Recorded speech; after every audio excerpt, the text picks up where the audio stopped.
નમસ્કાર વિદ્યાર્થી ભાઈ બહેનો, આપણે ધોરણ 12ની સેક્રેટરીયલ પ્રેક્ટિસ વાણિજ્ય પત્ર વ્યવહાર અને સેક્રેટરીયલ પ્રેક્ટિસ આ વિષયની અંદર વિભાગ 2 એમાં બીજા પ્રકરણની અંદર શેરની ફેરબદલી અને તેનું કાયદાકીય હસ્તાંતર આ પાઠની અંદર જે આપણે આગળ શીખી ગયા શેરની ફેરબદલી એ કઈ રીતે કરવાની, એમાં શું પ્રક્રિયા હોય છે, કેટલી પ્રોસેસ થઈ પછી જ એ શેર ફેરબદલી ગણાય અથવા તો એ મંજૂરી પ્રાપ્ત થાય, મંજૂરી એને કંપની આપે ત્યાં સુધી એ શેર ફેરબદલીની સંપૂર્ણ વિધિ ન થાય ત્યાં સુધી એ શેર ફેરબદલીની કાર્યવાહી અધૂરી ગણાય. એટલે એના બે પ્રકાર આપણે જોયા, મૂર્ત શેર અને અમૂર્ત શેર. એ બેની પાછી ફેરબદલી કરવામાં જુદા જુદા એના નિયમો છે, જુદા જુદા એના ફોર્મ હોય છે. એટલે એના આધારે મૂર્ત સ્વરૂપના ફોર્મ ભરી એની જે કંઈ કાયદાકીય વિધિઓ છે એ ક્લિયર કરી અને પછી મંજૂરી માટે આપણે મોકલતા હોઈએ છીએ. અને એ મોકલ્યા પછી કંપનીના જે સેક્રેટરી છે એ એને ચકાસે છે કે એમાં કંઈ ખામી નથી ને ઉણપ નથી ને. જો ઉણપ હોય તો એનાથી રદ કરવામાં, અને જો એ સેક્રેટરી રદ ન કરે તો એ અધૂરી અથવા તો ખોટી માહિતીવાળા પ્રમાણપત્રો શેર ફેરબદલીના એ ખોટી હોવા છતાં પણ જો એને મંજૂર કરવામાં આવે તો એ ના ભૂલ બદલ એ સેક્રેટરીને દોષિત ગણવામાં આવે છે. કેમ કે એને ચકાસવાનું હોય છે, જવાબદારી કોની હોય છે? સેક્રેટરી. આપણે ગયા તાસમાં પણ એ શીખતા હતા કે ભાઈ શેર ફેરબદલીની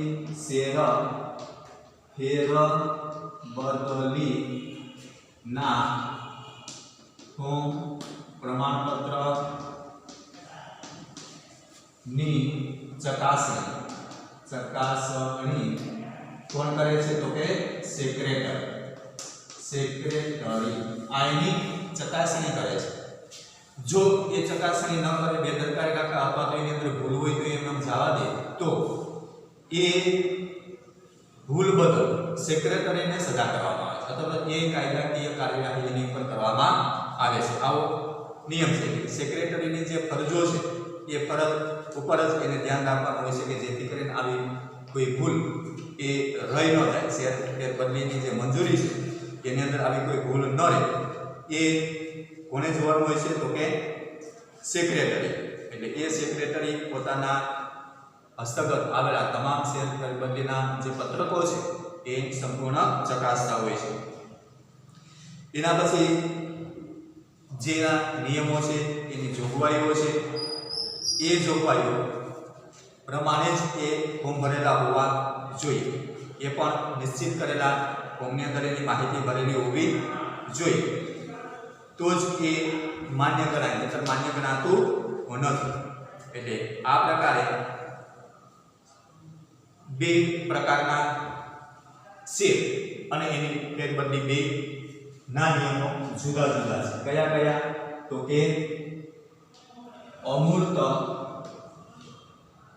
સ્વરૂપના શેરની ફેરબદલી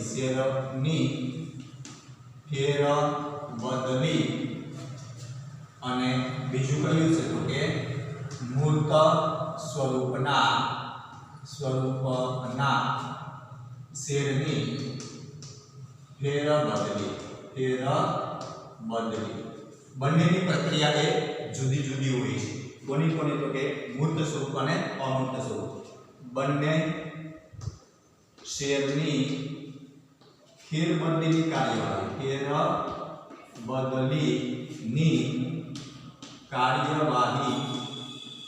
અલગ અલગ હોય છે.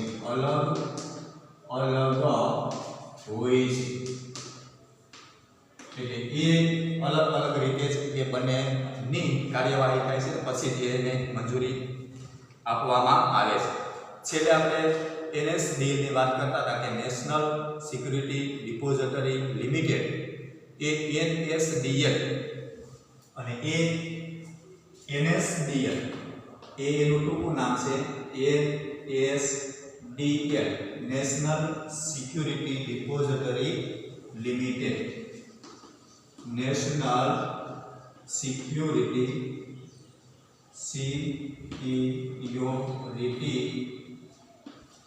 નેશનલ સિક્યુરિટી ડિપોઝિટરી લિમિટેડ આ એક એકાઉન્ટ છે શેર ફેરબદલી કરવા માટેનું એકાઉન્ટ પણ કયા તો કે અમૂર્ત પ્રકારના શેર ફેરબદલી માટે આ એકાઉન્ટ અનિવાર્ય હોય છે એટલે આ કોને લાગુ પડશે તો કે અમૂર્ત શેર માટે અમૂર્ત શેરની ફેરબદલી માટે સીધે સીધા એના ખાતામાં રૂપિયા જમા થાય અથવા તો એમાંથી જે કંપની છે એના ખાતામાં એ જમા થાય ગ્રાહક અથવા તો શેર હોલ્ડર અને કંપની અરસપરસ માત્ર નાણાકીય વ્યવહાર એકાઉન્ટની અંદર કરે છે જેવી રીતે આપણે બેંકમાં કરીએ છીએ એવી રીતે આ શેરના એકાઉન્ટમાં જમા ઉધાર કરે છે એ શેરની લેતી દેતી કરવા માટે એના એકાઉન્ટની અંદર જમા ઉધાર કરવામાં આપણે શેર વેચી દેવા છે અમૂર્ત પ્રકારના છે ને ખાલી બેલેન્સમાં શેર પડ્યા છે અમૂર્ત સ્વરૂપના શેર પડ્યા છે તો NSDL ની અંદરથી આપણે જો વેચવા હોય તો એની અંદરથી આપણા જે શેર છે આપણે વેચી શકીએ લેનાર છે એ એના રૂપિયા કંપની લઈ લે છે અને આપણા ખાતામાં ટેક્સ અથવા તો શેર હોલ્ડર છે દલાલ એની જે ચાર્જ થતો એ બાદ કરી અને આપણા ખાતામાં બાકીના રૂપિયા જમા કરી દે છે અને શેર બીજાના ખાતામાં જમા કરી દે છે આપણા ખાતામાં આપણા નાણાં કરી દે છે આ અમૂર્ત પ્રકારના શેરની ફેરબદલી બની જાય છે એના પછી શેર ફેરબદલી અંગેની જે સેક્રેટરીઓની ફરજ છે એની આપણે વાત કરી હતી એના પહોંચ મેળવવાની પત્ર ભરવાનું નાણાં શેરધારકોને પ્રમાણપત્ર આપવાનું નિયમનની જોગવાઈ ચુસ્તપણે પાલન કરવાનું આ બધી જ બાબતો એ શેર ફેરબદલીના નિયમોની અંદર આવે છે શેર ફેરબદલી માટેના નિયમોનું પાલન કરવું શેર ફેરબદલીના નિયમોનું પાલન કરવું નિયમોનું પાલન ફરજિયાતપણે કરવાનું હોય છે એનું ઉલ્લંઘન થઈ શકતું નથી એના નિયમો ચુસ્તપણે પાળવાના હોય છે જો એના નિયમોનો ભંગ થાય તો એને નામંજૂર કરવામાં આવે એ મંજૂર થતા નથી હવે મુખ્ય આપણો જે બીજો મુદ્દો છે આપણો શેર ફેરબદલી મૂર્ત શેર અમૂર્ત શેર બેની કેવી રીતે ફેરબદલી કરવાની છે તે એના પછીનો આપણો જે મુખ્ય મુદ્દો છે એ છે કે જેવી રીતે શેરની ફેરબદલી કરીએ છીએ એવી જ રીતે શેરનું કાયદાકીય હસ્તાંતરણ જે ફેરબદલી કરીએ એ તો સ્વૈચ્છિક હતું મરજિયાત હવે કાયદાકીય હસ્તાંતરણ શેરનું કાયદાકીય હસ્તાંતરણ અથવા તો એનું બીજું નામ છે ફરજિયાત શેરની ફેરબદલી જે સંપૂર્ણપણે ફરજિયાત હોય છે મતલબ કે એનો બીજો કોઈ વિકલ્પ હોતો નથી રસ્તો હોતો નથી એટલે આપણે ફરજિયાત ફેરબદલી કરવી જ પડે છે ફરજિયાત શેરની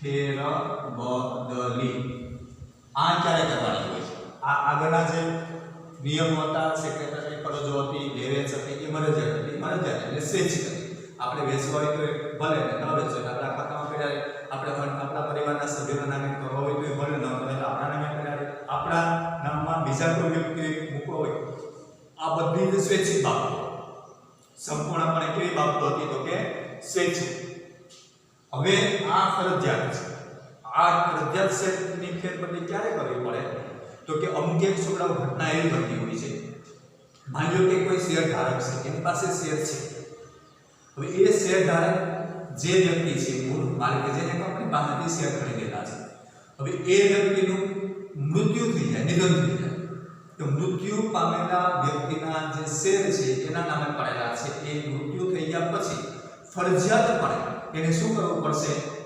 અન્ય કોઈ વારસદાર અથવા અન્ય કોઈ વ્યક્તિના નામે એ ફેરબદલી કરવી પડશે. કેમ કે જે વ્યક્તિ હયાત જ નથી, છે જ નહીં, મૃત્યુ થઈ ગયું છે, ત્યારે એ શું બની રહ્યા? ફરજિયાતપણે એને શેરની ફેરબદલી કરવી પડશે. આવી રીતે જ્યારે આવું બને છે ત્યારે એ કેમ આવી જાય છે? શેરનું કાયદાકીય હસ્તાંતરણ, મૃત્યુ અંગેનો અથવા તો મરણનો દાખલો અથવા તો એની જે શેરની જે કિંમત છે તે એના એકાઉન્ટ છે તે આ બધી જ પ્રોસેસ કરવી પડે. કેમ કે એ ફરજિયાત બની જાય છે. વ્યક્તિ છે જેને હયાત નથી તો એના નામના જેટલા શેર છે એના નામે જેટલા શેર રોકાણની અંદરની મૂડી છે એ અન્ય વ્યક્તિઓના નામે ટ્રાન્સફર કરવી પડે. આને શું કહેવાય? ફરજિયાત શેરનું હસ્તાંતરણ અથવા તો કાયદાકીય રીતે થતું શેરનું હસ્તાંતરણ. જ્યારે કાયદાનો જે ફરજિયાત રીતે શેરનો માલિકી હક બદલાય ત્યારે તેને કાયદાકીય હસ્તાંતરણ કહેવામાં આવે છે. કાયદાકીય રીતે ફરજિયાત રીતે માલિકી હક એ બદલી જાય છે ત્યારે આવું બને છે. જ્યારે શેરની માલિકી હકની ફેરબદલી આપોઆપ થાય ત્યારે તેને ફરજિયાત કાયદાકીય હસ્તાંતરણ કહેવામાં આવે છે. આવી પરિસ્થિતિનું નિર્માણ જ્યારે શેરધારકનું અવસાન થાય, અદાલત નાદાર જાહેર કરે અથવા અદાલત અસ્થિર મગજના જાહેર કરે ત્યારે કાયદાકીય હસ્તાંતરણની જરૂરિયાત ઊભી થાય છે. જ્યારે કાયદાનો અન્વયે ફરજિયાત માલિકી હક બદલાય, કાયદાકીય રીતે જ્યારે માલિકી હક એ બદલાય ત્યારે એ ફરજિયાત શેરની ફેરબદલી થઈ જાય છે. કાયદાકીય માલિકી હક બદલાય ત્યારે ફરજિયાત અથવા તો કાયદાકીય ફરજિયાત ફેરબદલી થાય છે. આ ફરજિયાત બની જાય છે. જે માલિકી હક છે એ વ્યક્તિનો ફરજિયાતપણે બીજાને માલિક બનાવવાનો છે, એને પોતાનો હક જતો કરવાનો છે. નિધન થઈ જાય તો સ્વાભાવિક છે કે જે વ્યક્તિ હયાત નથી તો બીજા કારણે થઈ જાય છે. હવે આ શેરધારકનું મૃત્યુ થાય અથવા તો કોઈ વ્યક્તિ એ નાદાર જાહેર થાય, નાદાર એટલે હવે એની પાસે કાંઈ છે ને અથવા તો એની અસ્તિત્વ જોખમમાં છે અથવા તો એ ભરી શકે એમ નથી કે કાંઈ લેવેજ કરી શકે એમ નથી, નાદાર, એને આની સાથે કોઈ લેવા દેવા નથી, ત્યારે ફરજિયાતપણે એ કોઈ વ્યક્તિના નામે શેર ફરજિયાત કાયદાકીય રીતે કરી દેવામાં આવે છે. એના વારસદાર અથવા તો એના સગા સંબંધી અથવા તો એની જે નજીકના પરિવારના સભ્યો એના નામે કરી દેવામાં આવે છે. બીજી રીતે જોઈએ તો એના કોઈ વ્યક્તિએ સંપૂર્ણ સભાનપણે જીવન જીવતા હોય તો આકર્ષણ કરી ક્યારેક એવું પણ બને કે માણસ એ પોતાના મન ઉપરનો કંટ્રોલ ગુમાવે, એટલે આપણે અસ્થિર મગજ ના કહીએ, એ શું બોલે, ક્યારેક કેવી રીતે વર્તન કરે એ બધું જ એ ભૂલી જાય, કંટ્રોલ બહાર મન ભૂલી જાય, અસ્થિર મગજ એટલે આપણે એને પાગલ કહીએ છીએ. ક્યારેક આવી ઘટના પણ બને છે. ઘણા બધા છે એની પાસે પેલા હોય ગણપતિ રકમ પછી એને કહે જ યાદ નથી, કાંઈ ખબર જ નથી, કેમ કે એનું મગજ અસ્થિર થઈ ગયું છે. ત્યારે આવી ઘટના બને ત્યારે પણ એ અસ્થિર વ્યક્તિના શેર એ સંપૂર્ણપણે કાયદાકીય રીતે એના પરિવાર અથવા તો સ્વજનો અથવા તો એના જે નિયમ પ્રમાણે આવતા એ વ્યક્તિના નામ ઉપર ટ્રાન્સફર ફેરબદલી કરી દેવામાં આ ફરજિયાત જ બની જાય છે. કેમ કે એને ભાન નથી, એને ખબર નથી કેટલા શેર છે, કેટલી કિંમતના છે, રૂપિયા પૈસા શું લેતી દેતી છે, એ એના મગજની અંદર હવે આવી કોઈ નાણાકીય વ્યવહારની વાત નથી અથવા તો એ મન સંપૂર્ણ કામ કરતું જ નથી તો જ અસ્થિર થઈ આવે. એટલે એવી જ્યારે ઘટના બને ત્યારે ફરજિયાત કાયદાકીય રીતે હસ્તાંતરણ બને છે. શેરના કાયદાકીય હસ્તાંતરણ અંગેના જે સંજોગો છે એમાં શેરના કાયદાકીય હસ્તાંતરણ અંગેનો સંજોગ ક્યારે ઊભો થાય છે તો કે વસિયતનામું ન કર્યું હોય અને કાયદેસરનો વારસદાર હોય. કેટલીક વાર શેરધારકે વસિયતનામું ન બનાવ્યું હોય અને તેનું અવસાન થાય ત્યારે કાયદેસરના વારસદારને વારસા પ્રમાણપત્રના આધારે કાયદાકીય શેર હસ્તાંતરણ થાય છે. વસિયતનામું એટલે જે વ્યક્તિ છે એના વારસદારોને કઈ મિલકત કેટલી આપેલી છે એની નોંધ કરતી યાદી પ્રમાણપત્ર અને વસિયતનામું. પછી એ વ્યક્તિ એના પરિવારના સભ્યો એના જે વારસદારો છે એના નામે એટલી સંપત્તિ એટલે એટલી વસ્તુઓ છે એ બધી જ એના વારસદારને નામે કરી દે. આ વસિયતનામાની અંદર જો વસિયતનામું ન હોય મતલબ કે એને કરેલી જ ન કરેલું હોય તો કાંઈ એ વકીલને રાખીને કાયદાકીય પ્રોસેસ વસિયતનામા કે ભાઈ મારી પાસે એટલી મિલકત છે, મારા વારસદારને લેખિતમાં આપું છું અથવા તો એના નામે હું કરું છું અને વસિયતનામું. જો આવું ન કરેલું હોય તો આગળ તો કાયદાકીય રીતે તો ખબર નથી કે આ વ્યક્તિ જે છે એનો માલિક છે, એની એના દીકરા કે દીકરી કે એના પરિવારના સભ્યોના નામે આ શેર લખેલા છે એ ખબર નથી અને વસિયતે નથી. તો શું કરવાનું છે કે ફરજિયાતપણે જ્યારે આ વારસદારના પ્રમાણપત્રોની સાથે માની લો કે આપણી પાસે રેશન કાર્ડ હોય અથવા તો આધાર કાર્ડ હોય તો ખ્યાલ હોય કે આ રેશન કાર્ડના માલિકનું નામ છે, એના દીકરાઓનું નામ છે, એના દીકરીઓનું નામ છે, એના પરિવારના સભ્યો જેટલા છે એનું નામ જ છે. આ શું થઈ ગયું? એકનું પ્રમાણપત્ર, એકનો આધાર થઈ ગયો. એના વારસદારો છે, મૂળ માલિક છે એના બધા વારસદારો છે. એટલે વસિયતનામું ન હોય તો આવા આધારોને પ્રમાણભૂત કરી સાચા માની અને એના વારસદારોના નામે શેરની બદલી કરી દેવામાં આવે. એટલે એ શેરના નાણાં એના વારસદારોના નામે જતા રહે છે. ન હોય ત્યારે કાયદેસરના વારસદારને વારસા પ્રમાણપત્રના આધારે કાયદાકીય હસ્તાંતરણ એટલે આવું વારસદારનું જે પ્રમાણપત્ર છે એના આધારે એના વારસદારના નામે આ શેરની બદલી કરી દેવામાં આવે છે. શેર હોલ્ડરે વસિયતનામું ન કર્યું હોય અને વારસદાર ન હોય, શેર હોલ્ડર છે એની પાસે જ્યારે શેર ખરીદા હોય એની પાસે પણ વસિયતનામું ન હોય અને શેર ખરીદેલા એમના પડ્યા હોય તો ઘણી વખત એવું બનતું હોય છે કે શેર હોલ્ડર વસિયતનામું ન કર્યું હોય અને તેને વારસદાર પણ ન હોય અને તે મૃત્યુ પામે તેવા સંજોગોમાં તેના શેરનો વહીવટ કરવા અદાલત વહીવટદારે એટલે રિસીવર નિમણૂક કરે છે ત્યારે વહીવટદારને શેરનો લેવડ દેવડ કરવાનો હક મળે છે. હવે માની લો કે કોઈ શેર હોલ્ડર છે કે જે વસિયતનામું કરેલું નથી કે મારી હયાતી ન હોય ત્યારે મારી આટલી સંપત્તિ મારા એટલા શેર આ વ્યક્તિને નામે કરી દેવાના છે એવું કંઈ લખાણ ન કરેલું તો શેર હોલ્ડરની પાસે ઘણા બધા શેર છે પણ એવું વસિયતનામું નથી અને એના કોઈ વારસદાર તો હવે શેર કોના નામે કરવા? એના કોઈ વારસદાર છે નહીં. જો આવા સંજોગો નિર્માણ ત્યારે ગવર્મેન્ટ સરકાર એનો વહીવટદાર નિમણૂક કરે છે. એ આખા આ વહીવટને સંભાળે છે. પછી જે વ્યક્તિ મૃત્યુ પામ્યો છે એના નામના શેર બોલે છે, એનો કોઈ વારસદાર નથી અને એને કોઈ વસિયતનામું બનાવેલું નથી કે મારા શેર છે આ વ્યક્તિના નામે, કુટુંબના કોઈ સ્વજનના, કોઈ નજીકના કુટુંબના, કોઈ મિત્રોના, કોઈ પણ વ્યક્તિના નામે મારા શેર મારી મિલકત એ વારસાગત રીતે હું એને આપું છું એવું કંઈ લખાણ ન હોય અને વસિયત એવું કંઈ લખાણ ન હોય તો ગવર્મેન્ટ એના શેરને કોને આપવા એના માટે એક વહીવટદાર એ જે ગવર્મેન્ટ કર્મચારી હોય છે એને સોંપી દે છે. એ જવાબદારી એને નિભાવવાની હોય છે. અદાલત વહીવટદારની નિમણૂક કરે છે ત્યારે વહીવટદારને શેરની લેવડ દેવડ કરવાનો હક મળે છે. પછી એ વહીવટદાર છે એ જે મૃત્યુ પામેલી વ્યક્તિ છે એના શેરની લેવડ દેવડ કરવાનો સંપૂર્ણ હક એ કોની હસ્તક થઈ જાય છે? એ વહીવટદાર હસ્તક. હવે એ શેરધારક નાદાર જાહેર એ વહીવટદાર શું કરશે તો કે એના નજીકના સ્વજનો, મિત્રો, એના વારસદારો જે કોઈ હશે એને આ શેર પરત મળી જાય અથવા તો એની મૂડી એને પરત મળી જાય એ પ્રમાણે એની જે કાર્યવાહી છે એ પૂરી કરશે જેથી કરીને એ શેરના જે લાભ છે એના નજીકના અથવા તો વારસદારના એના સગા સંબંધીઓના ખાતાની અંદર એ જાય. આ બધી જ પૂરેપૂરી ચકાસણી એ વહીવટદારે કરવાની હોય છે. એ પ્રમાણે એના શેરના નાણાં ટ્રાન્સફર કરે છે. શેરધારક નાદાર જાહેર થાય ત્યારે શેરધારકને અદાલતે નાદાર જાહેર કર્યું હોય ત્યારે અદાલત રિસીવર નિમણૂક કરે છે. નાદાર થયેલી વ્યક્તિના શેર આવા રિસીવરના નામે ફેરબદલી થાય છે.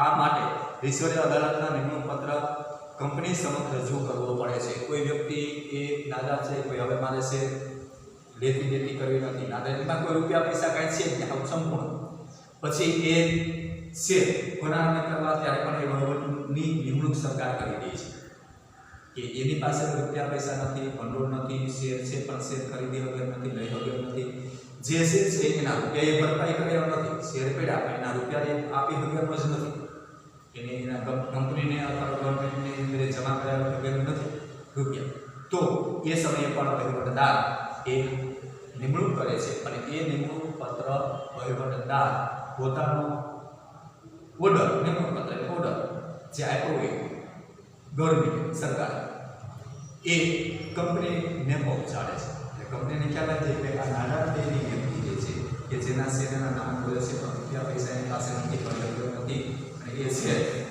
સંપૂર્ણપણે એ વ્યક્તિના હસ્તગત નથી, તો એ વ્યક્તિ નાદાર થઈ ગયેલી ગણાય.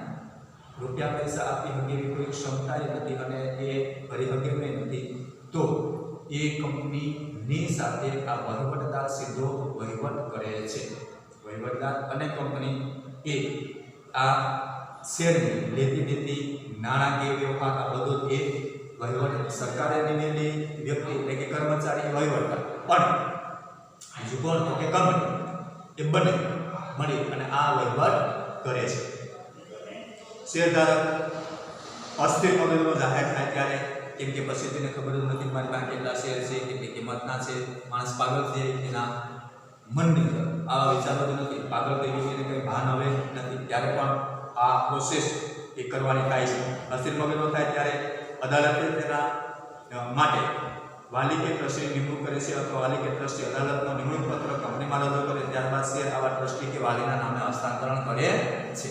ત્યારે આવા શેરની ફેરબદલી એ કંપની અને નિમણૂક કરાયેલા વ્યક્તિ કે રિસીવર અથવા તો એના જે વહીવટદાર છે એના હસ્તકે કરે છે. પછી એના કોઈ ટ્રસ્ટી હોય અથવા તો એના કોઈ વાલી હોય અથવા તો એના સજ્જન હોય, એના હસ્તક આ વ્યવહાર એ કરી દેવામાં આવે છે. એકલ વ્યક્તિની કંપનીમાં છે તે વ્યક્તિનું મૃત્યુ થતાં વ્યક્તિનું મૃત્યુ જે વ્યક્તિને વારસદાર બનાવ્યો હોય તેની ઓળખ કરી કંપની મૃત્યુ પામનાર શેરના વારસદારને હસ્તાંતરણ કરે છે. કોઈ એક જ વ્યક્તિ હોય પછી એના વારસદાર કોણ છે એ જાણી અને કંપની મૃત્યુ પામનારના વારસદારના નામે એ કંપની શેર એના નામે કરી આપે છે.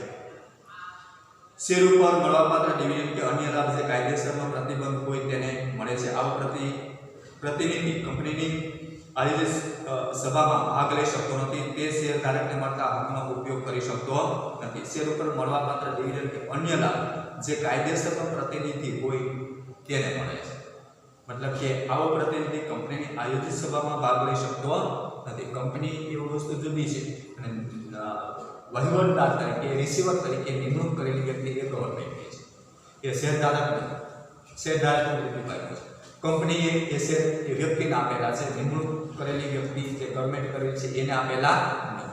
આ બે એ વ્યક્તિ એનું જુદું જુદું છે અને એટલા માટે આ બંનેનો વહીવટ એ એક સૂત્રતામાં જળવાઈ રહે. એટલા માટે માત્ર વહીવટદાર એ હવે પછી આ જે શેર છે જે વ્યક્તિ મૃત્યુ પામે છે કોના નામે કરવા, કંપનીને કોના નામે એ શેર કરશે એની જ માત્ર દેખરેખ એને રાખવાની છે. એના જ નામે થાય છે કે કેમ, એના વારસદારના નામે જ એ શેર થાય છે કે કેમ, કંપની એના જ નામે એના વારસદારના નામે જ એ શેર કરે છે કે કેમ, એ સંપૂર્ણ ચકાસણી વહીવટદાર કરે છે.